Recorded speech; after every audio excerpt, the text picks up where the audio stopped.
Las evidencias del Libro de Mormón. ¿Casualidad o registro real? Bienvenidos a un nuevo episodio de Evidencia Sud sin Fronteras. Hoy no vamos a hablar de fe. Hoy no vamos a pedirte que creas. Hoy vamos a pedirte que pienses.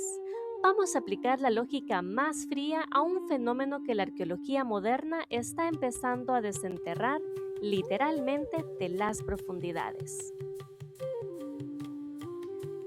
¿Qué posibilidades reales existen de que un texto de 1830 describiera hechos geológicos que la ciencia confirmaría 150 años después? Analicemos los hechos. Imagina el escenario. Año 1830. Un joven sin estudios superiores en una zona rural de Nueva York publica un libro. En él, describe con lujo de detalle un cataclismo donde ciudades enteras se hunden bajo el agua. En ese momento, nadie sabía de ciudades sumergidas en América. No había radares, no había buceo autónomo, no había arqueología subacuática. Si José Smith estaba inventando una historia, cometió el error más arriesgado de la literatura: ser específico. La lógica nos dice que un estafador evita detalles que puedan ser probados falsos. Pero el Libro de Mormón se arriesgó a decir que ciudades como Moroni y Jerusalén desaparecieron bajo el agua. Durante décadas, los críticos se rieron. No hay ciudades bajo el agua en América, decían. Pero la lógica de los hechos cambió el juego.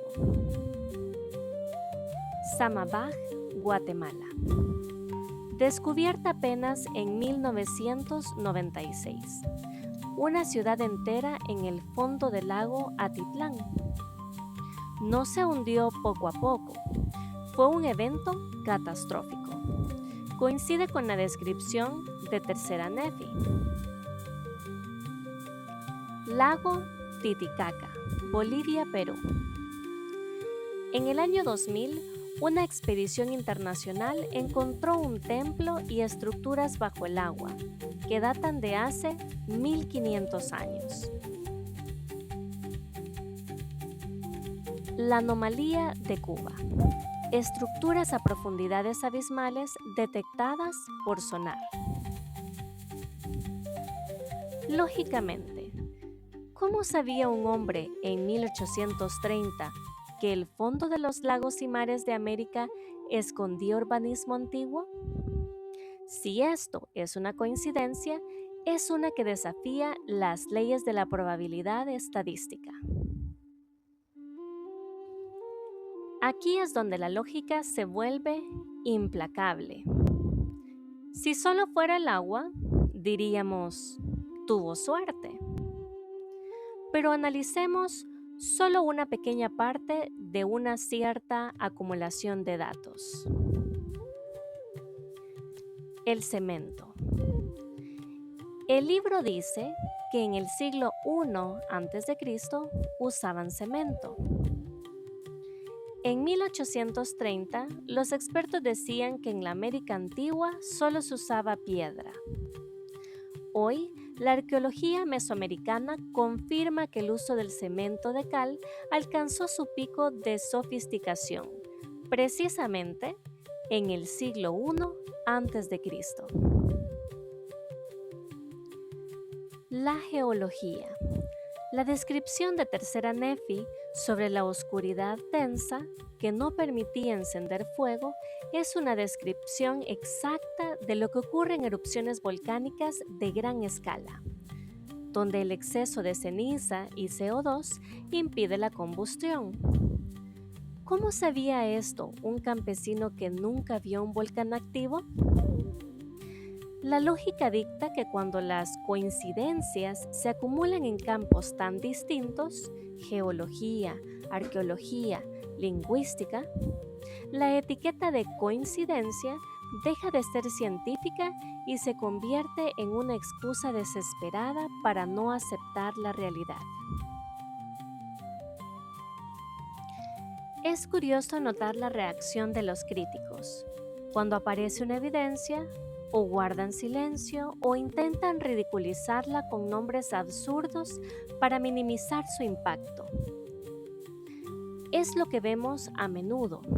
Si el hecho no encaja en su narrativa, simplemente lo ignoran o lo publican en una nota al pie de página. Como bien dice un dicho, al sabio no le hace falta gritar su riqueza. La iglesia a veces parece mantener esa postura. No necesita salir desesperada a probar cada hallazgo, porque la verdad se sostiene sola. Pero para el buscador sensato, el silencio de las instituciones no debe ser el fin del camino, sino una invitación a investigar por cuenta propia. Si pones todas estas piezas sobre una mesa, las ciudades sumergidas, el cemento, las estructuras poéticas hebreas, los nombres antiguos, y trata de forzarlas para que quepan en la cabeza de un joven de 24 años en 1830, la lógica se rompe.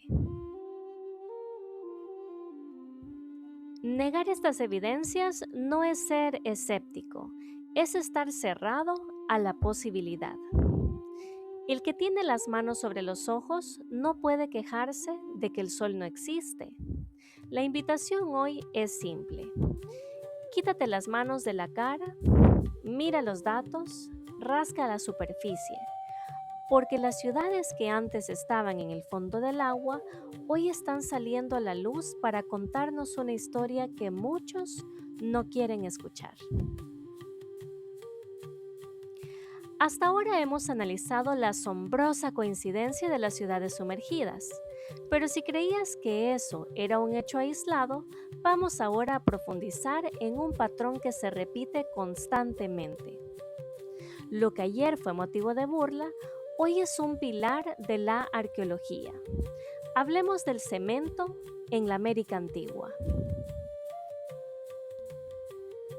Retrocedamos a 1830. En el Libro de Mormón, específicamente en el Amán 3, 7 al 11, se describe a un pueblo que migra hacia el norte y ante la falta de árboles se vuelven expertos en el trabajo del cemento. Durante más de 100 años, este pasaje fue el arma humeante de los críticos. Los arqueólogos de la época afirmaban con total seguridad que los antiguos habitantes de América no conocían el cemento. Decían que solo usaban piedra y barro. José Smith fue ridiculizado por incluir un material moderno en un registro antiguo. La lógica de los críticos era simple. Si no lo hemos encontrado, no existe, y por lo tanto, el libro es falso. Pero la ciencia no es estática. A medida que las excavaciones en Mesoamérica avanzaron, ocurrió algo incómodo para los detractores. El hallazgo. Se descubrió que ciudades como Teotihuacán y los centros mayas del periodo preclásico tardío, justo el tiempo que describe el libro de El Amán, no solo usaban cemento, sino que lo usaban de forma masiva. La sofisticación. No era un cemento rudimentario, era un cemento de cal de una pureza y resistencia asombrosas. Lo usaban para sellar pisos, recubrir pirámides y construir depósitos de agua, chultunes. El Libro de Mormón menciona que usaron cemento porque no había árboles. La ciencia moderna ha confirmado que la producción de cemento de cal requiere temperaturas altísimas, lo que provocó una deforestación masiva en áreas como la Cuenca del Mirador. Es decir, La falta de árboles y el uso de cemento están históricamente vinculados, tal como dice el registro. Analicemos esto con lógica pura. ¿Qué posibilidades tenía un joven en Nueva York, rodeado de construcciones de madera y piedra, de inventar que en la antigua América se construía con cemento debido a una crisis ecológica de deforestación?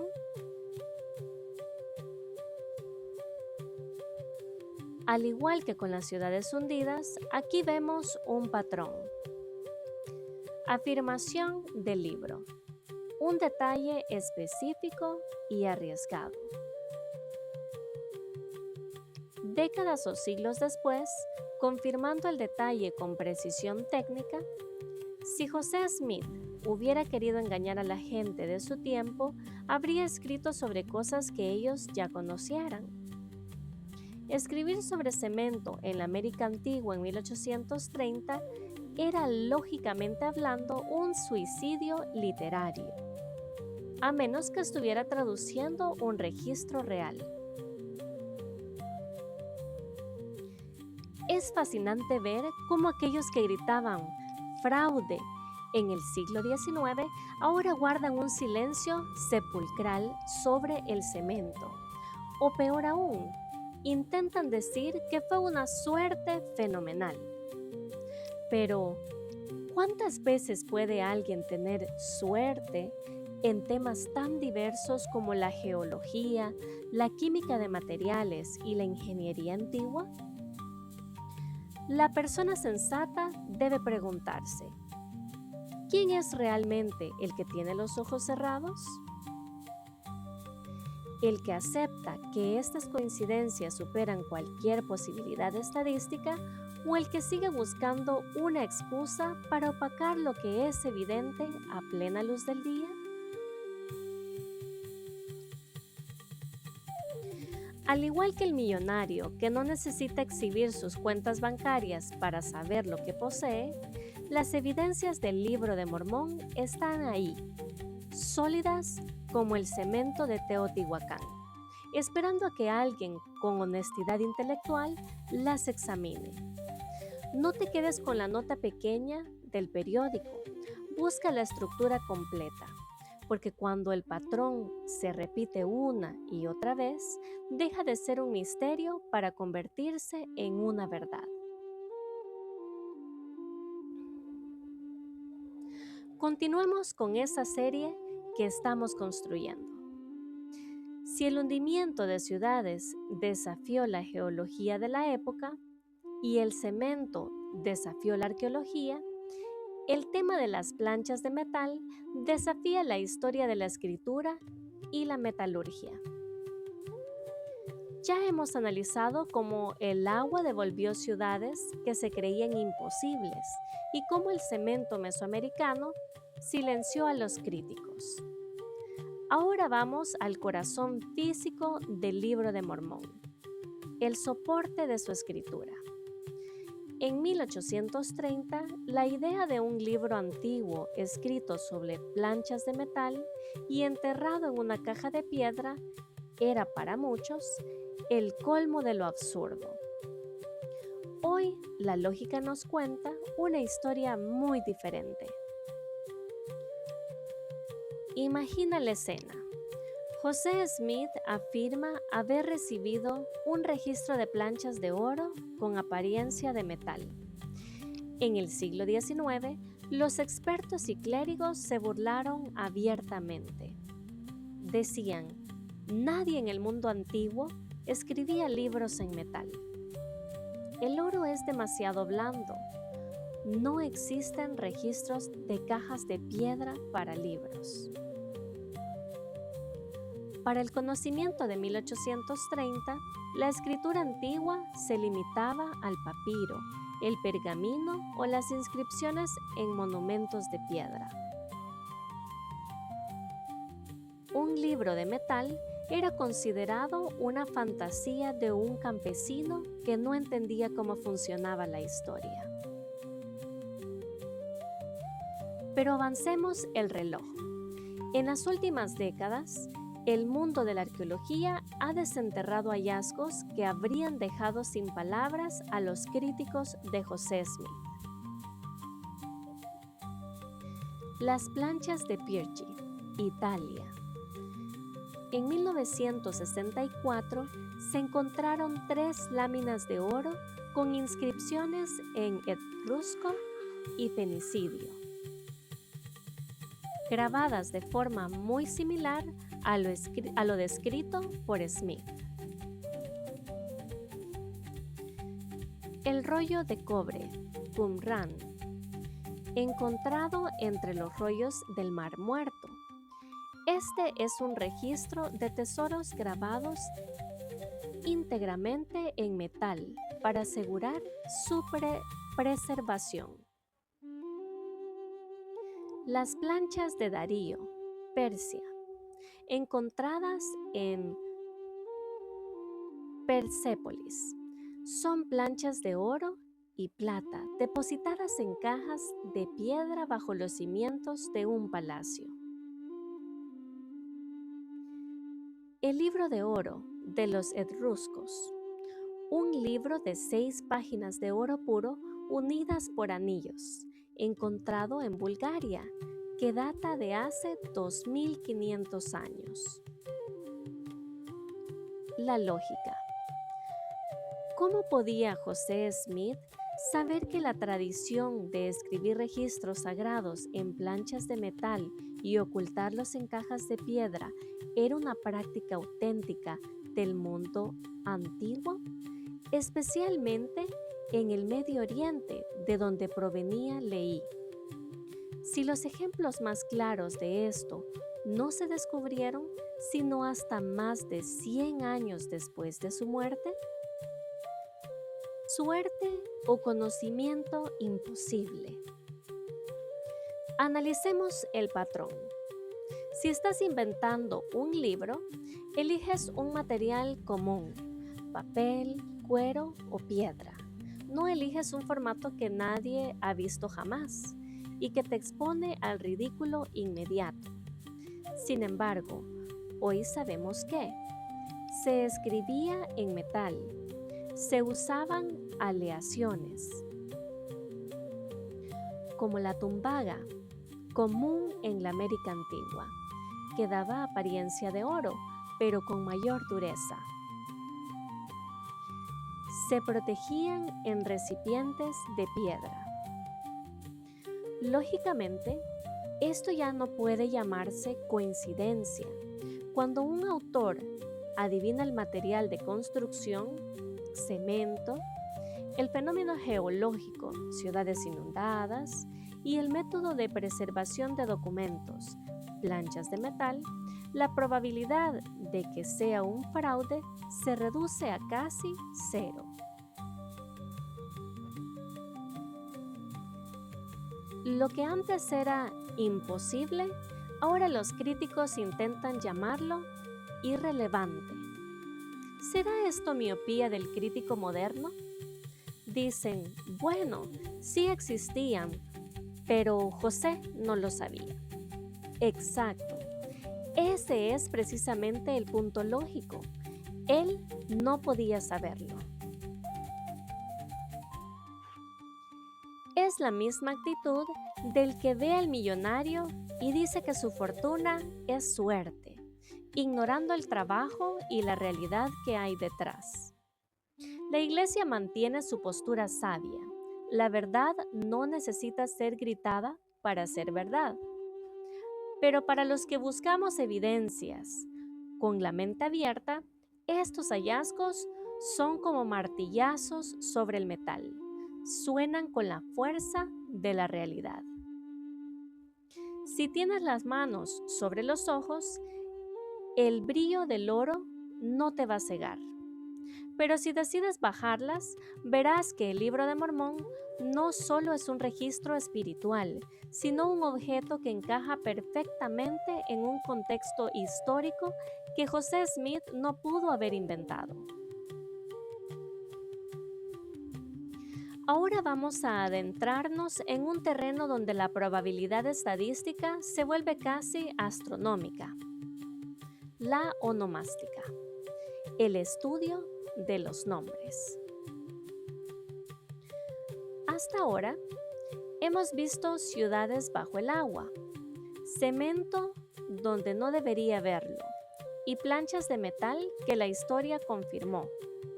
En esta parte del recorrido de las coincidencias o evidencias para otros, vamos a analizar algo más sutil, pero quizás más imposible de adivinar: los nombres. ¿Qué posibilidades hay de que un joven en 1830 inventara nombres que sonaban absurdos en su época, solo para que la arqueología los encontrara siglos después en documentos antiguos? Vamos a los datos. Empecemos con uno de los nombres más conocidos del Libro de Mormón: Alma. Durante casi 150 años, este fue el blanco preferido de las burlas. Los críticos decían: José Smith era tan ignorante que le puso a un profeta un nombre de mujer latino. En el siglo XIX, Alma era, efectivamente, un nombre femenino en español y latín. En la década de 1960, el arqueólogo Yigael Yadin encontró en las cuevas del Mar Muerto un contrato de propiedad de la época de la rebelión de Bar Kokhba, siglo II después de Cristo. ¿Qué nombre aparecía allí como un testigo masculino? Alma, hijo de Yehuda. Por primera vez en la historia moderna, se demostró que Alma era un nombre masculino semítico, auténtico. José Smith no pudo haberlo copiado de ninguna Biblia ni de ningún libro de su época. ¿Suerte? La lógica empieza a dudarlo. El Libro de Mormón afirma ser una mezcla de cultura hebrea y egipcia. Lógicamente, deberíamos encontrar nombres de ambos orígenes. Paanchi es un nombre que aparece en el Libro de Mormón, Elamán 1:3. En 1830, este nombre no existía en ningún registro conocido. Hoy, los egiptólogos saben que Paanchi es un nombre egipcio auténtico que significa el que vive. Hermons. El libro menciona una región salvaje llamada Hermons. Investigaciones lingüísticas modernas han vinculado este término con conceptos egipcios para referirse a lugares desolados o fronteras. Gidiani, otro nombre con raíces egipcias detectado por lingüistas fuera del ámbito religioso. La pregunta lógica: ¿cómo puede un campesino sin acceso a diccionarios de jeroglíficos que apenas estaban siendo descifrados por Champollion en Francia en esa misma época acertar en la estructura fonética y raíces de nombres egipcios antiguos? Recientemente, en excavaciones en la ciudad de David, Jerusalén, se han encontrado bulas o sellos de barro que los oficiales usaban para sellar documentos antes de la destrucción de la ciudad en el 600 a.C., la misma época de ley. Se han encontrado nombres como Saram, mencionado como Seesoram, o variantes Hebro. Pero el caso más impactante es el nombre Nefi. Aunque los críticos decían que no era un nombre real, se han encontrado raíces semíticas y egipcias, NFR, que coinciden perfectamente con el significado de bueno o fino, lo cual explica por qué Nefi comienza su registro diciendo que nació de buenos padres. Si aplicamos la lógica de un escritor de ficción, si quieres inventar nombres que suenen antiguos, usas variaciones de nombres bíblicos como Abraham, Ismo o Isaac y Ano. No inventas nombres como Mosía, que hoy se sabe es un término hebreo real para un tipo de libertador, Mosisha, si no conoces el idioma hebreo. La acumulación de nombres auténticos que no aparecen en la Biblia, pero sí en la arqueología del Medio Oriente y Egipto, pone a los críticos en una posición desesperada. Llamar a esto coincidencia es lógicamente ignorar la evidencia para proteger una conclusión predeterminada. Como hemos dicho antes, el sabio no necesita demostrar su riqueza, pero los registros antiguos parecen estar gritando su autenticidad. Los nombres en el Libro de Mormón no son simples palabras al azar, son huellas dactilares dejadas en el barro y la piedra, que han esperado siglos para ser leídas. Si José Smith era un campesino ignorante, entonces fue el ignorante con más suerte en la historia de la humanidad, acertando en geología, metalurgia, química y lingüística antigua. O quizás la explicación más lógica es la que él mismo dio. Dentro de nuestra investigación, abordemos ahora lo que muchos investigadores consideran la evidencia reina o la prueba de fuego geográfica.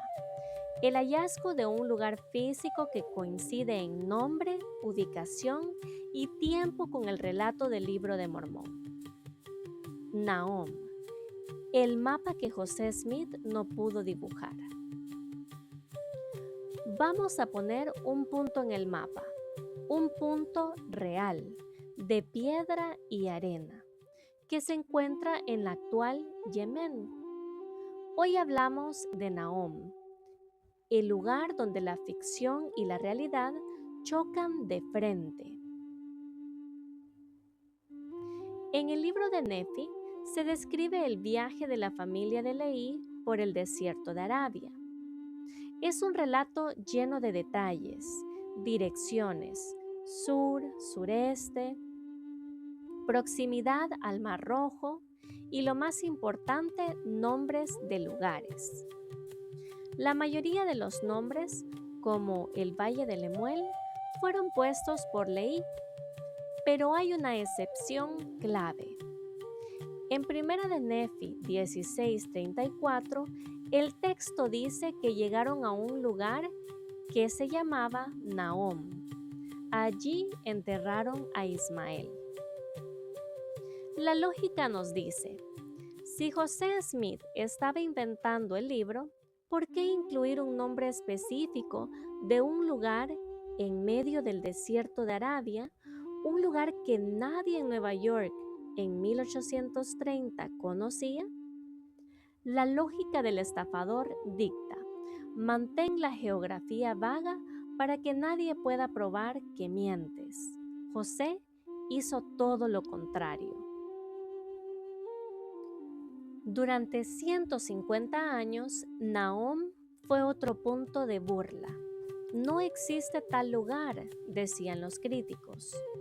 Pero a finales de la década de 1990, un equipo de arqueólogos alemanes que excavaba en el templo de Bar-Am, en la región de Marib, Yemen, desenterró algo asombroso: 3 altares de piedra votivos. La inscripción. Los altares datan del siglo 7 y 6 a.C., exactamente la época de Leí. En ellos aparece una inscripción dedicada a un donante de la tribu de NHM. En las lenguas semíticas no se escriben las vocales, pero la pronunciación es Niem o Nahom. La ubicación. Estos altares se encontraron en una región que ha llevado ese nombre por milenios.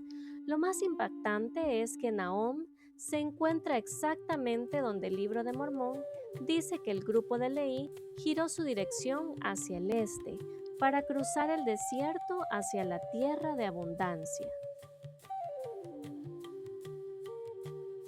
Analicemos esto con la frialdad de los números. Para que José Smith adivinara Nahom, tendría que haber acertado en 4 variables simultáneas. El nombre, la raíz exacta, NHM. La ubicación, en el sur de la península arábiga. La cronología, un lugar que ya existía en el año 600 a.C. El giro geográfico, el punto exacto donde el mapa de Arabia permite un giro hacia el este que lleve a una costa fértil. La lógica. En 1830 no había mapas detallados del interior de Yemen disponibles en las bibliotecas de Estados Unidos que mencionaran a la tribu de NHM. No existía Google Maps ni arqueología de la zona. Si esto es una coincidencia, es una que desafía todas las leyes de la estadística. Los críticos decían, incluso si Nahom existe, el libro dice que después de caminar hacia el este, llegaron a una tierra con frutas, madera y agua, y Arabia es solo arena. Pero la lógica volvió a ganar. Siguiendo la dirección este desde Nahom, se llega a la región de Dhofar, en Omán.